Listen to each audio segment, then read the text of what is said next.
Hi, in this section we are going to learn about the internal representation of characters. Now characters are internally represented using ASCII values, and if you want to know what exactly an ASCII value is, ASCII value basically stands for American Standard Code for Information Interchange. The ASCII table basically gives you the numeric values for every printable character which is available on the keyboard. Like for example, let us say you have the alphabet A, right? Now A cannot be stored directly inside a computer as A, it has to be converted to some numeric form, right? That numeric form, okay, is basically the ASCII table gives you that numeric form, right? Now if you can just look at this particular table, it displays all the ASCII values for all the alphabets out here as well as the other characters. Now if you can just observe, for the character A, the ASCII value is 65.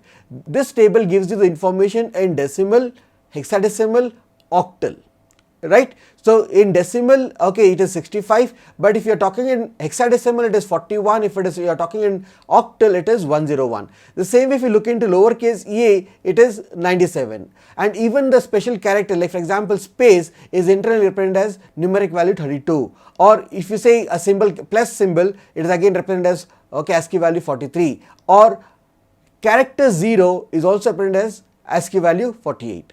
Now I would like to write a program wherein, given a character, I want to know what is the ASCII value of that particular character. Now let us quickly look into the code. Here in this simple code, I have a character variable by name C, and inside that I have stored the alphabet A, and I want to know what is the ASCII value for this. If you want to know the ASCII value for this, it's quite simple. Just use printf, use the format specifier %d. Remember, we have studied that whenever you want to print characters, you use %c, but when you use %c, it's going to print the character corresponding to that, that is A. But if you want to know the ASCII value for this, you can just use %d. So let me just try to write ASCII value equal to this, right? Okay, now fine. Now I would like to also print whatever the character is. This will remain the same. I'll just write this as a character. What is my character? I want to print as %c. Now I would like to run this. My character is A and the ASCII value for this is 65, right? Now you can try it out with any other alphabet, like for example, let us say if I say lowercase a, and you can just observe that it is 97, and then assume that you give a space here. The ASCII value for the space was 32, right? Or you can also try out with any other symbols here. Okay, fine. So we just learned how do we see the ASCII value of any character.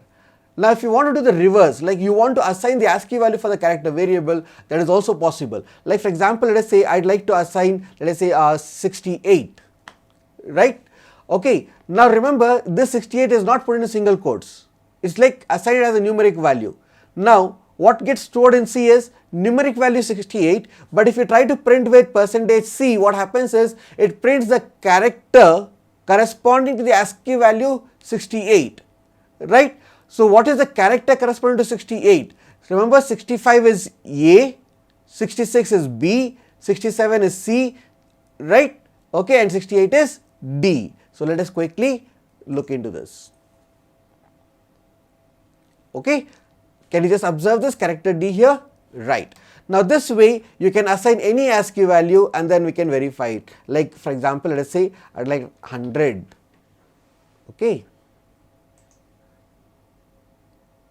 100 is lowercase d. I'd like to write 110. So this way you can verify if you have a character, if you want to know the ASCII value, or you want to know what is a character corresponding to a specific ASCII value wherein you want to assign the ASCII value, then you can try this button. Thank you.